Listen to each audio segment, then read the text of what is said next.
Baik, bismillahirrahmanirrahim. Assalamualaikum warahmatullahi wabarakatuh. Waalaikumsalam warahmatullahi wabarakatuh. Alhamdulillah, salatu wassalamu ala rasulillah, Nabi Mustafa Muhammad ibn Abdillah, syahadu an la ilaha illallah, wa syahadu anna Muhammadan abduhu wa rasulullah, Allahumma salli ala sayyidina Muhammad, wa ala ali sayyidina Muhammad, Allahumma la ilma lana illa ma'alamtana innaka antal alimul hakim, wa la fahma lana illa ma fahamtana innaka antal jawadul karim, wa la hawla wa la quwata illa billahil aladzim. Allahumma inna nas'aluka ilman nafi'a wa rizqan thayyiba wa amalan mutaqabbala. Allahumma inna na'udzubika min ilmin la yanfa' wa qalbin la yakhsha' wa amalin la yurfa' wa du'ain la yusma'. Allahumma akhrijna min dhulumatil waham wa akrimna bin nuril fahm waftah alaina bi ma'rifatil ilm wa anshur alaina rahmatak wa dzakirna ma nusina ya rahman rahimin walhamdulillahi rabbil alamin. Alhamdulillah masih dipertemukan Allah kembali di dalam keadaan sehat dan dalam keadaan afiat. Kita masih mengkaji muqaddimah ilmu sorof. Ini muqaddimah yang ke-9. Insya Allah kalau misalkan hari ini cukup, insya Allah kita akan cukupkan hari ini. Tapi kalau nggak cukup ya kita akan tangguhkan di hari Seninnya. Insya Allah ta'ala. Oke. Di pertemuan yang lalu kita sudah menjelaskan mengenai macam-macam dari tambahan. Macam-macam dari tambahan. Ya. Macam-macam tambahan. Yang jumlahnya ada 3.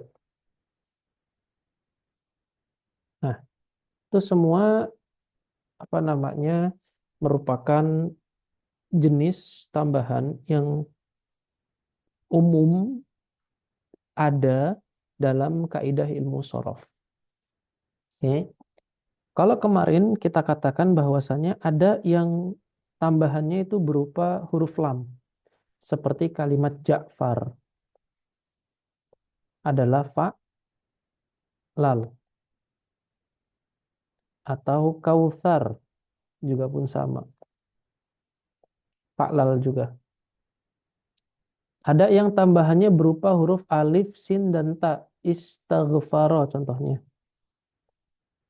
Istaghfaro. Berarti ini merupakan istaf'ala. Begitu juga dengan istakhdama atau istamala. Istakhdama atau istamala. Yang mana kalau misalkan kita tambahan ta, jadi istakhdamtu, istaghfartu. Sama istaf'ala. Jadi sin, alif, sin, dan taknya langsung turun saja. Begitu pun juga dengan qatala. Qatala. Langsung turun berarti fa'ala. Akroma. Langsung turun menjadi af'ala juga. Ila akhirih. Dan yang semisal-misalnya. Oke, pertanyaannya begini. Tat, kenapa kok yang sebelah kanan itu dia nambahnya lam? Padahal kan dia akhirnya ro. Sementara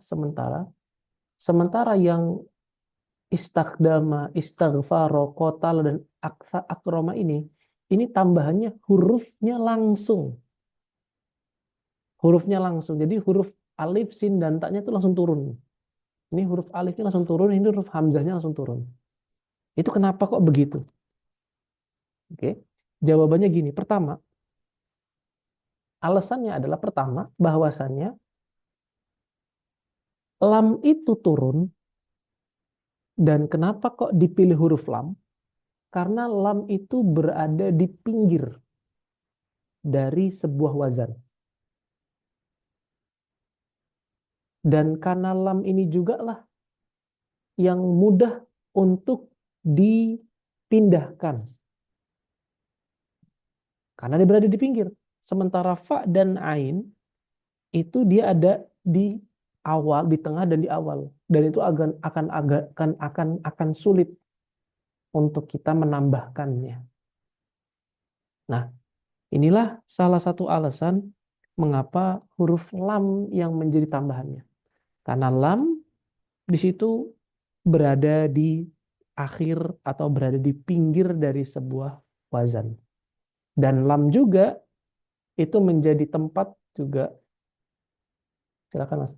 Ada menjadi tempat juga untuk dia bisa ditambahkan. Di lam seperti itu. Oke. Nah, berikutnya apa lagi? Berikutnya adalah kenapa kok ditakbirkan dengan huruf yang semisalnya? Yaitu artinya huruf alif, sin, dan ta langsung turun. Alif turun, hamzah langsung turun. Ya karena nanti agar kita bisa membedakan mana yang ziyadah, mana yang ilhaq, mana yang ziyadah, mana yang asli. Jadi ketambahan huruf alif, sin, dan ta ini untuk memberitahu kita kalau ini tambahannya tambahan benar-benar tambahan, bukan tambahan karena apa namanya dia itu asalnya adalah Ja'faro, Pak Lala, bukan juga tambahannya karena ilhaq, bukan tambahannya bukan karena ini merupakan idzan, merupakan pemberitahuan kalau ini tambahannya benar-benar tambahan, bukan tambahan dari makna yang lain. Jadi bukan tambahan karena ilhaq atau disertakan seperti huruf kautsaro yang aslinya adalah katsuro supaya sama dengan wazan Ja'far ditambahin waw jadi kautsaro. Nah, ini jadi kan kautsaro aslinya adalah katsuro tambahin jadi kautsaro supaya seperti wazan fa'lal. Nah, ini berarti ditambahkan. Nah, berarti ini tambahannya karena ilhaq, karena ingin disertakan seperti wazan Ja'far. Nah, sementara ini dia ini nggak terus menerus gitu loh. Apa namanya?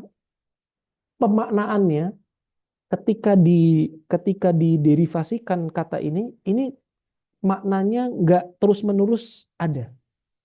Sementara tambahan istakdama, istaghfara, qatala, dan akroma ini ketika diderivasikan dia maknanya terus menerus ada dan dia punya makna-makna yang lain.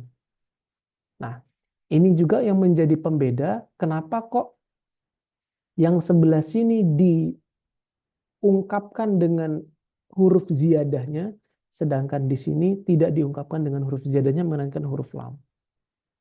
Ulang lagi, yang sebelah sini ditambahkan dengan huruf ziyadahnya karena memberitahu bahwasanya ini merupakan ziyadah dan bukan ilhaq. Itu satu.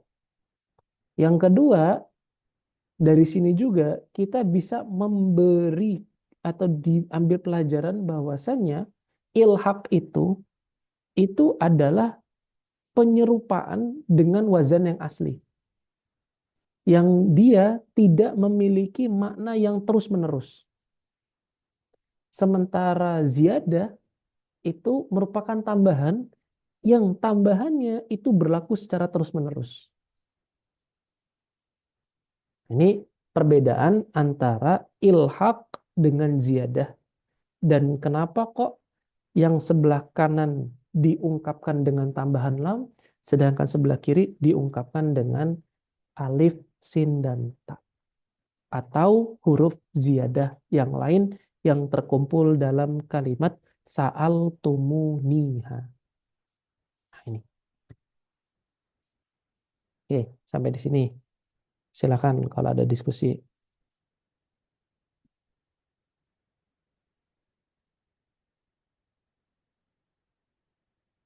Ada ya? Oke, kalau nggak ada satu hal yang harus Anda ketahui. Apa Tat? Pertama, bahwasanya ada kata-kata mizan. Mizan. Ada kata-kata siroh. Siroh. Ada kata-kata hay'ah. Ada kata bina. Bina. Siroh, hay'ah, bina.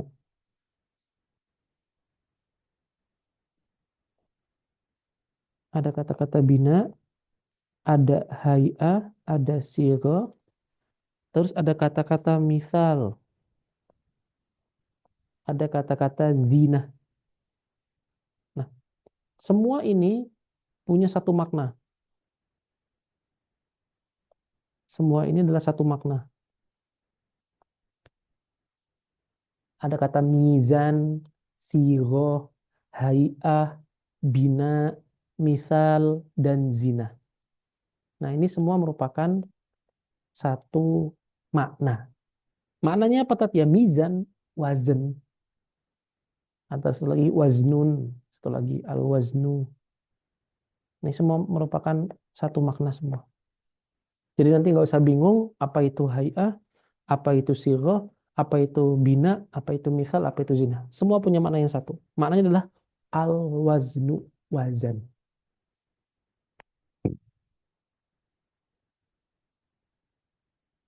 Oke, udah ya. Oke, berikutnya kalau sudah selesai kita masuk ke pembahasan baru dan ini pembahasan yang menjadi titik fokus dalam ilmu sorof. Nama pembahasannya adalah tentang istiqoq. Istiqoq. Atau bahasa Arabnya adalah istiqoq. Bahasa Indonesianya disebut sebagai namanya derivasi atau turunan dari sebuah kalimat. Semisal kata bangun, membangun, dibangun, bangunkan, bangunlah, gitu ya.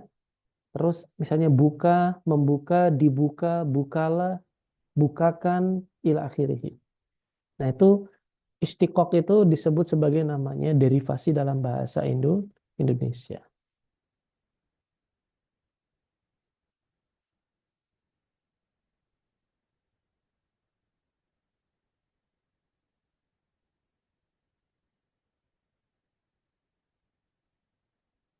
Hmm, sudah sampai di sini?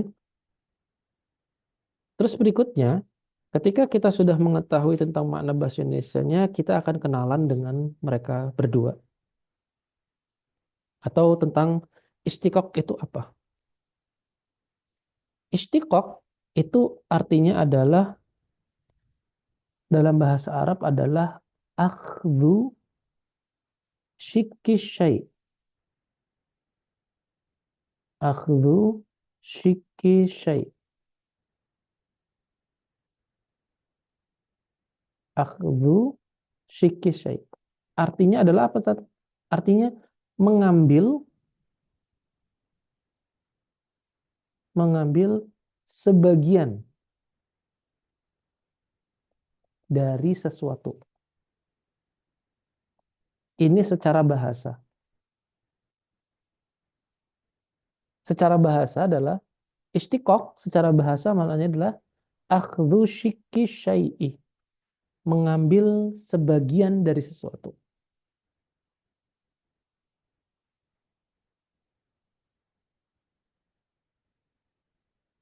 Baik. Oke. Sedangkan secara istilah adalah apa? Akhdhu kalimatin, mengambil sebuah kalimat,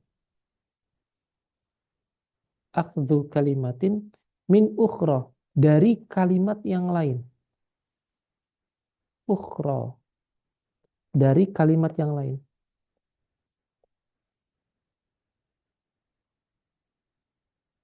Dari kalimat yang lain.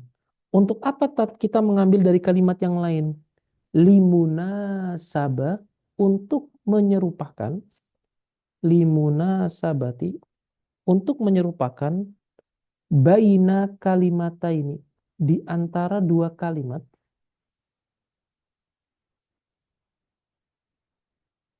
di antara dua kalimat dalam apa? Dalam apa, selaras dengan apa atau sepadan dengan apa?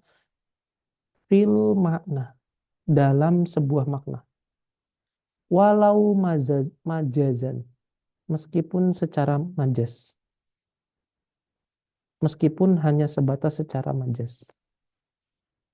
Jadi, akhdhu kalimatin min ukhra, mengambil sebuah kalimat dari kalimat yang lain, yang tujuannya limuna sabatin, untuk keserupaan baina kalimata ini, di antara dua kalimat, dalam perihal apa serupanya? Fil makna, dalam maknanya. Walau majazan, meskipun hal tersebut hanya dalam majaz saja. Meskipun hanya bermajaz saja.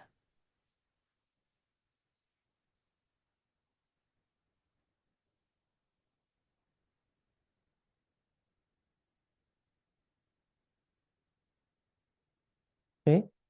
Nah, sampai di sini coba dari definisinya. Antum ada kesulitan nggak dalam memahami?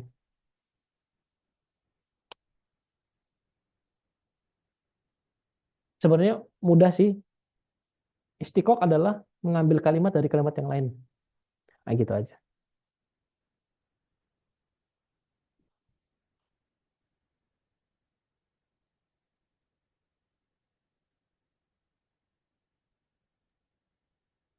Mungkin langsung ke contoh aja, Tan. Contoh misalnya. Contoh. Zahaba sama zahab. Yang kemarin kita. Oke. Mana ngambil mana atau mana yang diambil dari mana? Zahaba ngambil makna zahab. Zahab mengambil dari kata zahaba atau zahaba mengambil dari kata zahab.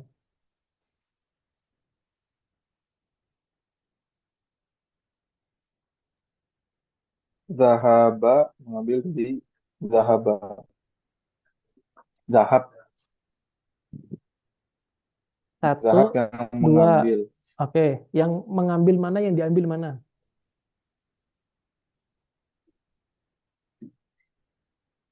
Yang mengambil satu, yang diambil dua. Yang mengambil satu, yang diambil dua. Oke, Mas Ageng. Mana yang mengambil, mana yang diambil? Mengambil, yang mengambil satu, yang diambil dua. Oke, Taib. Oke. Dari nomor dua. Satu dari nomor dua. Satu dari nomor dua. Oke. Jawabannya, Mas, ada perbedaan pendapat. Oke. Antum bilang satu dari nomor dua, betul. Dua dari nomor satu juga betul. Oke. Nah, gini. Kisahnya begini. Oke.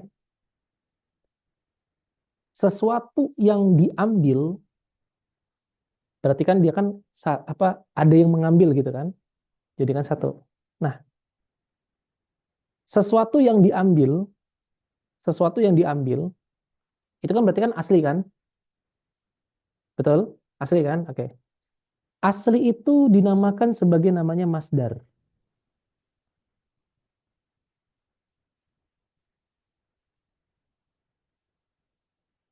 Oke. Atau sebelum sebelum kasdar ya, sebelum kasdar. Sesuatu yang diambil itu disebut sebagai namanya al-ma'khudz anhu. Al-ma'khudz minhu. Al-ma'khudzu minhu. Ini sesuatu yang diambil darinya. Jadi ada sesuatu yang diambil darinya. Ini namanya al-ma'khudz minhu. Dan sesuatu yang mengambil berarti dia mengambil, ini berarti pelaku pengambil, itu disebut sebagai namanya al-ma'khudz atau sesuatu yang diambil. Nah, sebenarnya kalau dalam bahasa, karena mau spoiler dulu, sebenarnya dalam bahasa, dalam terjemahan al-ma'khudz itu artinya adalah sesuatu yang diambil. Dalam bahasa Indonesia, al-ma'khudz artinya sesuatu yang diambil.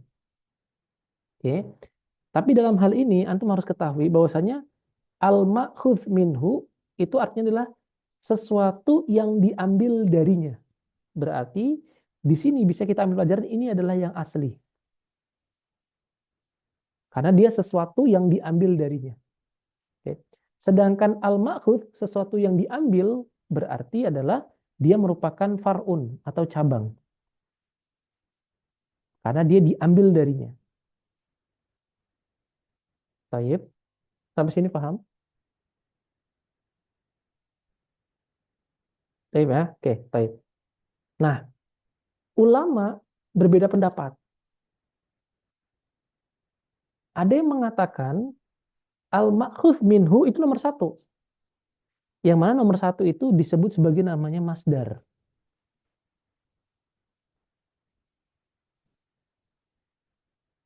Ada yang mengatakan bahwasanya al-ma'khudz minhu itu adalah nomor 2, yaitu fi'il madhi.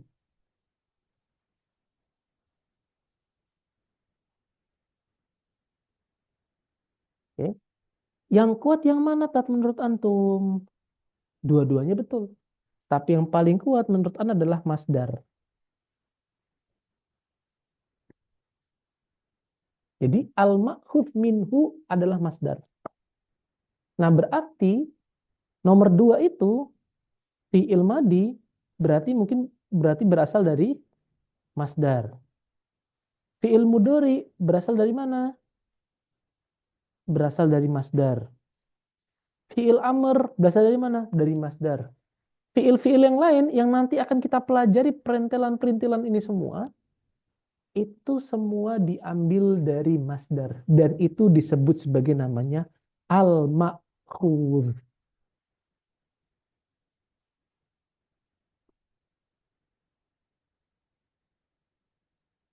Baik, sampai di sini bisa dipahami? Al apa tuh? Al-ma'khudz. Ma'khudzun. Ma'khudzun. Eh, innalillahi wa inna ilaihi rajiun. Kok salah nulisnya, Ana? Makanya bingung aneh. Al-ma'khudz. Kok al-ma'dzun sih, Ana? Tulisnya al-ma'khudz, al-ma'khudz. Kok al-ma'dzun? Ini antara kepala sama ini nggak nyambung. Al-ma'khudz. Kirain kirain penanya bermasalah bagaimana? Nggak nih. Kepala sama tangan nggak ini. Al-ma'khudz. Mak itu Ma'khudz. Pakai kho. Ha. Al-ma'khudz. Kho. Kho ya. Al-ma'khudz.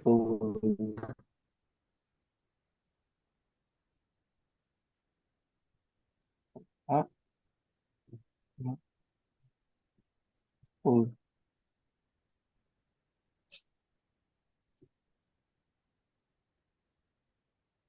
Oke, Taib. Sampai di sini. Kok ini ngelak nih? Yang ngelak nih Ana atau antum ya?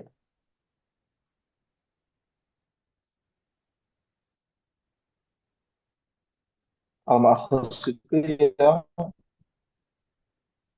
asli.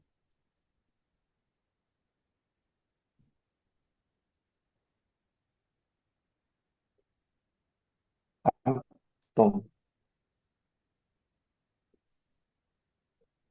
Kata-kata ya, Mas?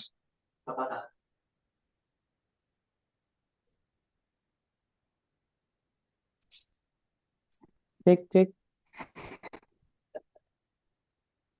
Oke, sebentar. Sebentar.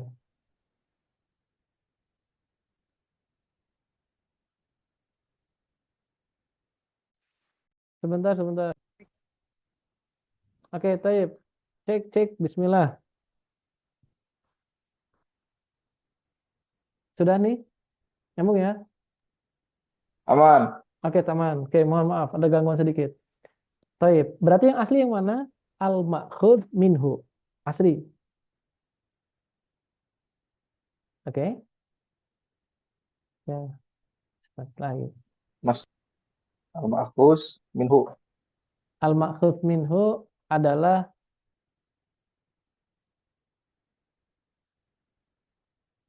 oke. Taib. Itu loh. Oke.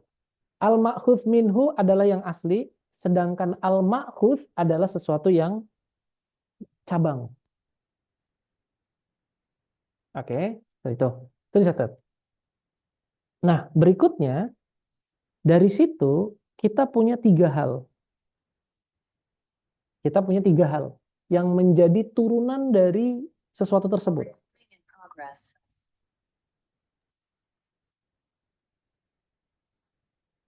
Oke.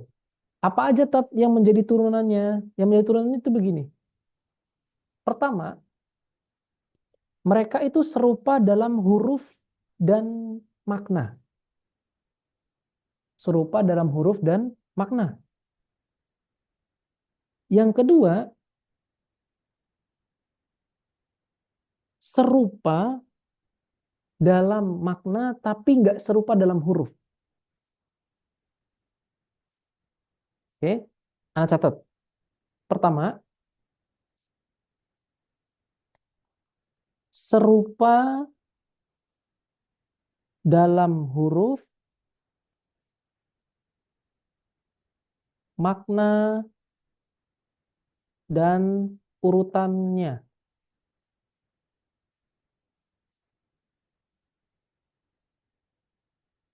Semisal kata zahaba. Zahaba sama zihab atau zahab, maknanya sama. Sama-sama pergi. Oke. Hurufnya sama nggak? Sama. Zahaba. Zahaba. Maknanya sama nggak? Sama. Sama-sama pergi maknanya. Urutannya sama nggak? Urutannya sama. Huruf za yang pertama, huruf ha yang kedua, dan huruf ba yang ketiga. Fataha. Fataha dengan yaftahu. Sama nggak, Tat? Sama. Pak. Maknanya sama. Hurufnya sama. Sama. Fataha. Hanya ketambahan ya saja. Maknanya sama. Maknanya sama. Membuka. Urutannya sama. Sama. Fataha. Fa yang pertama, ta yang kedua, ha yang ketiga. Nah, ini artinya adalah ini istiqoq yang jenis pertama. Yang serupa dalam huruf, makna, dan urutannya. Oke. Yang kedua, dia serupa dalam huruf dan makna tanpa urutan. Semisal kata hamida. Hamida itu artinya memuji. Alhamdulillah misalnya. Itu sama dengan kata madaha. Oke. Kata ayisa sama dengan kata-kata yaisa. Artinya putus asa.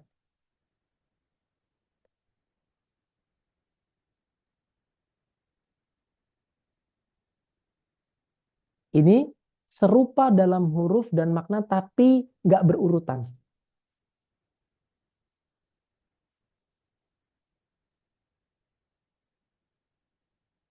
Oke. Yang ketiga adalah serupa dalam makna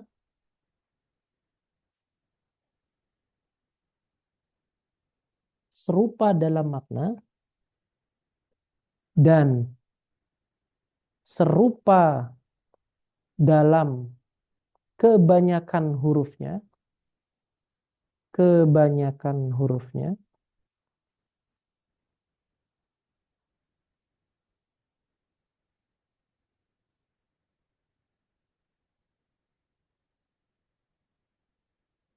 Oke. Contoh misalnya kata madaha lagi-lagi dan madaha. Madaha dan kata-kata madaha.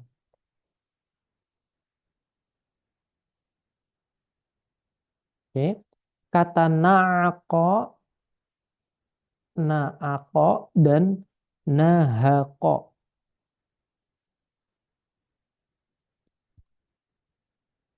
Serupa nggak dalam makna? Serupa.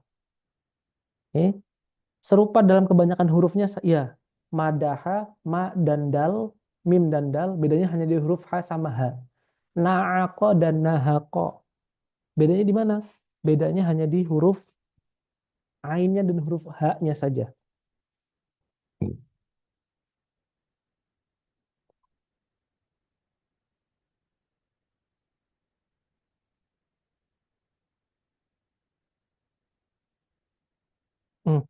Baik, sampai di sini. Saat yang nomor 1 Ngapa nomor itu satu? kan dahaba, tapi yang satunya ada ain alifnya. Nah, alif itu nggak ini dia, nggak Berarti ini, itu. nggak dihitung. Ini sama kayak iya ini juga. Iya, sama. Dia huruf ilat, berarti huruf ilat tuh nggak dihitung. Bukan huruf ilat sih sebenarnya. Huruf Eh, apa dia ini? dia itu huruf kan gini, eh, bagaimana cara kita membedakan antara fataha dan fathun?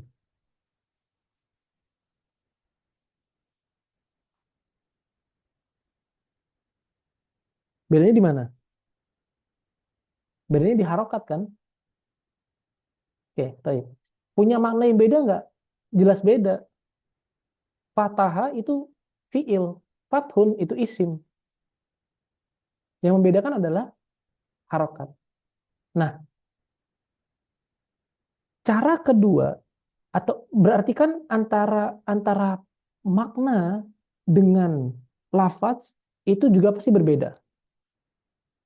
Zahaba itu fiil, zahab itu isim. Ada perbedaan nggak antara zahab sama zahabnya? Ada perbedaan. Apa perbedaannya? Ya alif, yang satu nggak ada alif. Kenapa kok harus ada perbedaan? Ya karena makna yang ingin disampaikan juga berbeda.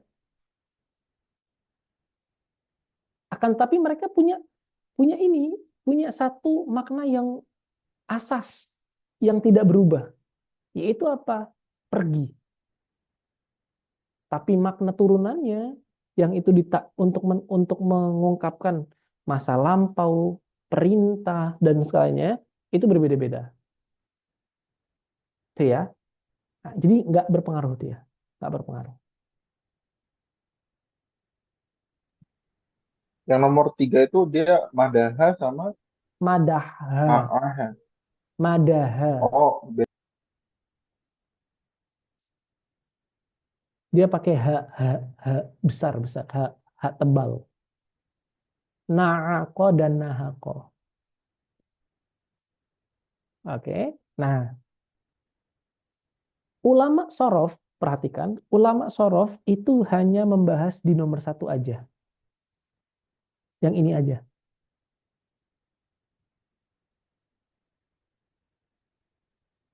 Oke.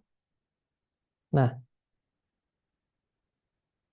ini disebut sebagai namanya, yang nomor satu ini disebut sebagai namanya istikok sogir. Istikok sogir. Dan ini yang titik fokus ilmu sorof.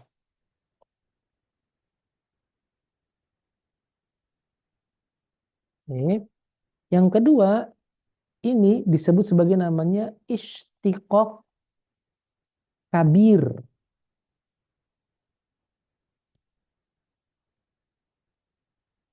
Istikok kabir. Nomor tiga ini disebut sebagai namanya istikok akbar. Yang paling besar. Istikok akbar.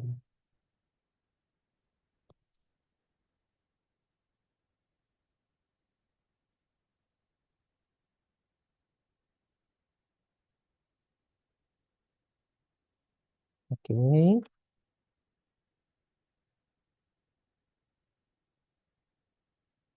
Nah, kita hanya membahas yang ini saja.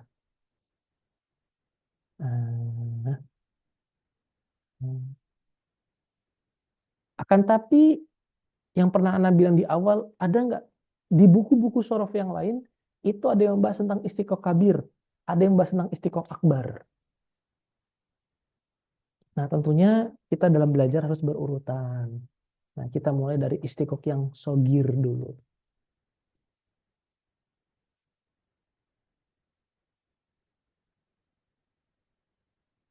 Nanti ada kesempatan istiqoq kabir, ada kesempatan istiqoq akbar.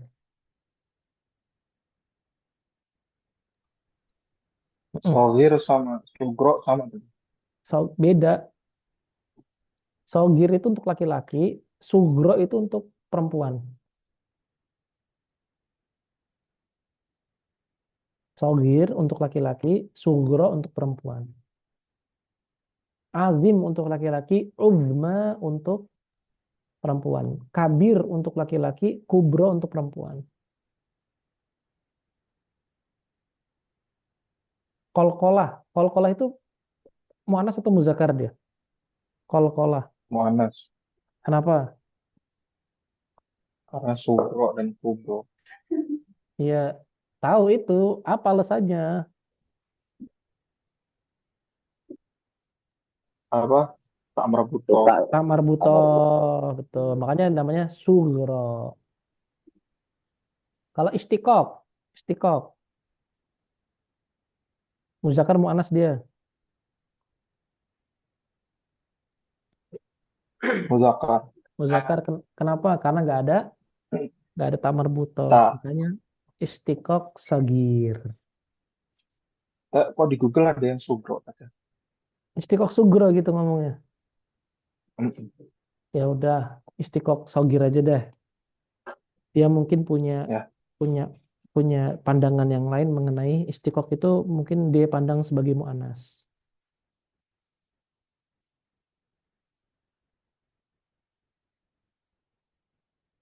Udah, selesai kita sampai di sini. Dan ini merupakan ya terakhir lah pertemuan terakhir dari Muqaddimah Sorof ini. Oke, semoga sampai di sini antum sudah punya bayangan yang luas, bayangan yang tergambar tentang pertama antum sudah mengetahui faidah dari ilmu ini. Yang kedua, antum punya pengetahuan yang cukup untuk bisa fakih dalam ilmu ini. Yang ketiga, antum bisa tahu bagaimana urutan belajar yang harus antum tempuh. Ini ya, antum jadi tahu lingkup dari pembahasan sorof. Yang kedua, antum jadi tahu bagaimana cara untuk menjadi fakih dalam ilmu ini. Yang ketiga, antum tahu tahapan-tahapan apa yang antum harus jalani. Nah, karena yang paling penting dari belajar adalah antum tahu jalan. Dan antum bisa menjadi fakih dalam ilmu itu. Karena orang, ya seperti anak ulangi lagi nih perkataan ke antum lagi nih. Orang yang belajarnya dari kajian-kajian yang tematik tidak akan pernah bisa menjadi fakih. Karena dia nggak tahu bagaimana caranya menjadi fakih dalam suatu fan ilmu. Tapi antum yang belajar kitab, antum jadi tahu. Setidaknya kalau antum belum fakih, antum tahu bagaimana cara menjadikan fakih seseorang. Dan antum bisa nunjukin ini urutannya. Belajar itu begini, begini, begini, begini. Itu yang paling penting. Antum tahu jalan. Meskipun antum belum pernah ke jalan tersebut. Ya, sama. Anak juga yang pelajaran penting yang anak dapetin dari belajar di Al-Azhar adalah anak jadi tahu bagaimana caranya menjadi seorang yang faqih fid din, menjadi seorang mujtahid. Anak tahu jalannya. Meskipun anak belum menjadi seorang mujtahid, tapi anak tahu jalannya dan anak tahu apa yang harus anak tempuh. Itu yang paling penting. Nah, jadi penting bagi kita untuk mengetahui bagaimana cara belajar. Ya. Jadi ada hal yang lebih penting daripada belajar adalah mengetahui bagaimana cara belajar. Nah, itu aja mungkin.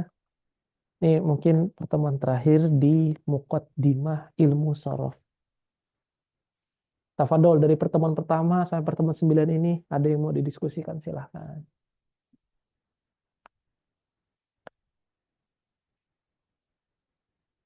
Cukup sih, kalau mau tambahin 10, ya paling sekedar pelengkap aja. Tapi udahlah cukup aja lah, nah cukupan saja lah. Nah cukupkan saja pertemuan ke-9 ini. Insya Allah itu sudah cukup.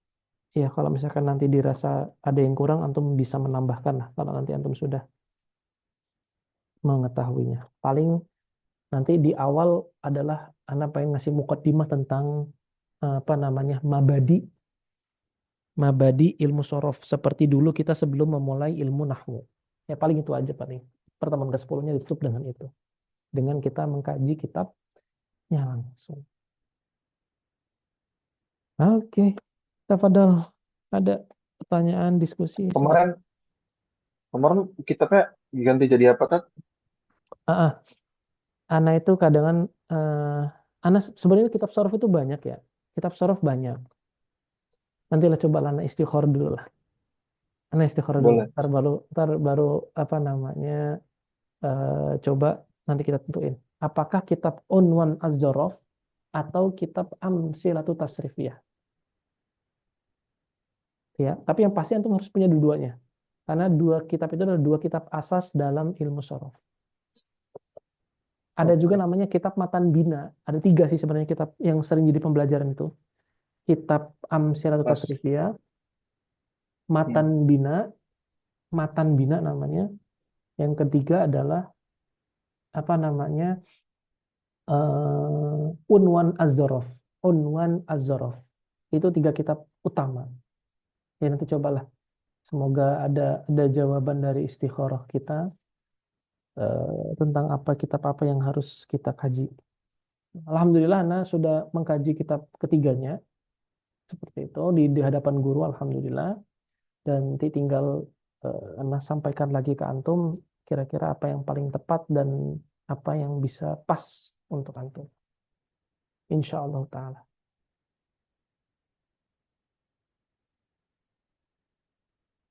Ya, beli aja kitab tiga-tiganya Unwan Nuzorof, Matan Bina, sama Amsal Tasrifiyah. Itu kitab-kitab murah kok, ada di Al-Idrus semua, tiga-tiganya. Di toko-toko terdekat dan toko-toko kesayangan Anda. Ada semua tuh tiga-tiga kitab. Siap. Hmm, ada lagi silahkan kalau ada diskusi lagi. Atau coba deh, dari sini coba. Antum sudah punya gambaran atau belum mengenai ilmu sorof dan ruang lingkup pembelajarannya?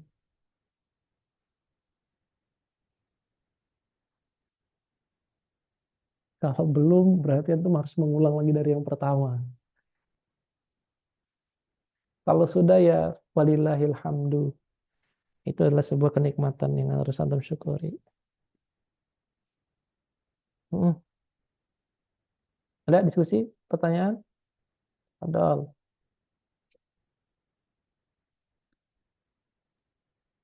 Dari ketiga kitab itu Ustaz, yang paling mendasar kalau saya ya apa gitu dari ketiga itu kira-kira. Kalau yang paling ini ya, yang paling pembahasannya paling ringkas ya, itu Matan Bina sama Amsilah Tasrifiyah itu paling jadi Amsilah itu lebih ke arah suplemen sih. Kitab Amsilah Tasrifiyah itu lebih ke arah suplemen karena dia itu hanya ya contoh-contoh aja gitu. Namanya Amsilah, contoh-contoh. Jadi yang paling mendasar dan pembahasannya paling sedikit adalah Matan Bina.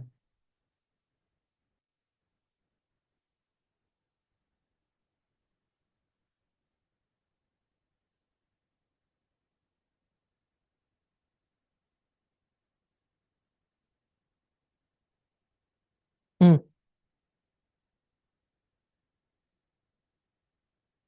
Matan Bina. Punya kitabnya dulu aja deh. Nanti semoga ada ininya. Tiga-tiganya insya Allah. Kalau ada kesempatan. Oke. Kalau antum sendiri condong yang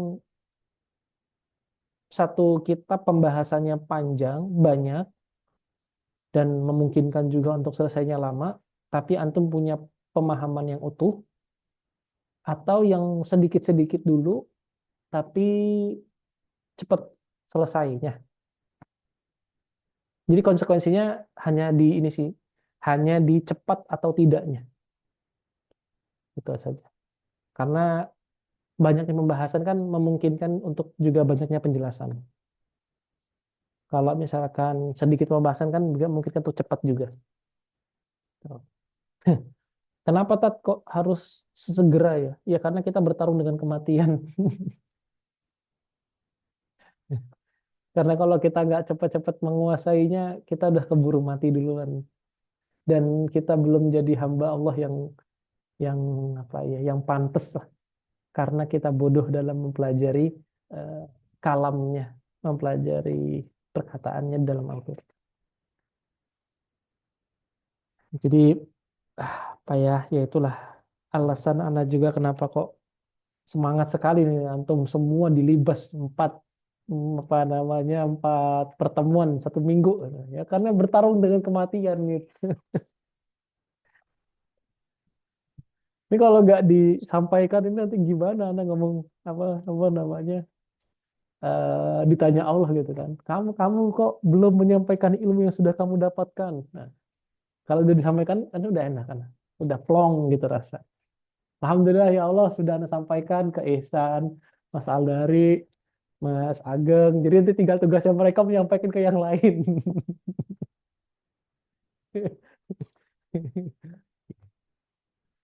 Oke. Ya. Kalau dari eh, waktu sebenarnya lebih lebih enak yang praktis itu. Karena kita jadwal sorof itu beda sama jadwal nahu ya. Kalau nahu tuh mm, 2 jam tuh masih enak bahasnya pembahasan yang panjang gitu. Cuma kalau Oke. waktu ngaji sorof tuh kan lebih singkat, jadi enaknya yang emang lebih praktis aja gitu. Oke, baik, baik. Berarti Nanti maunya mudah-mudahan eh, ada ya, mudah-mudahan ketika ada waktu lagi nanti bisa ngaji yang tadi tuh itu gitu. baik, baik. Ini saran dari Ihsan, dari Mas Aldari sama Mas Ageng. Tafadhol. Tapi kita tutup dulu aja, kita dulu ya. Kita tutup dengan membaca lafaz hamdalah. Alhamdulillahirabbil alamin. Dan doa kafatul majelis subhanakallahumma wa bihamdika asyhadu an la ilaha illa anta astaghfiruka wa atubu ilaik. Sallallahu ala sayyidina Muhammad wa ala sayyidina Muhammad. Wassalamualaikum warahmatullahi wabarakatuh.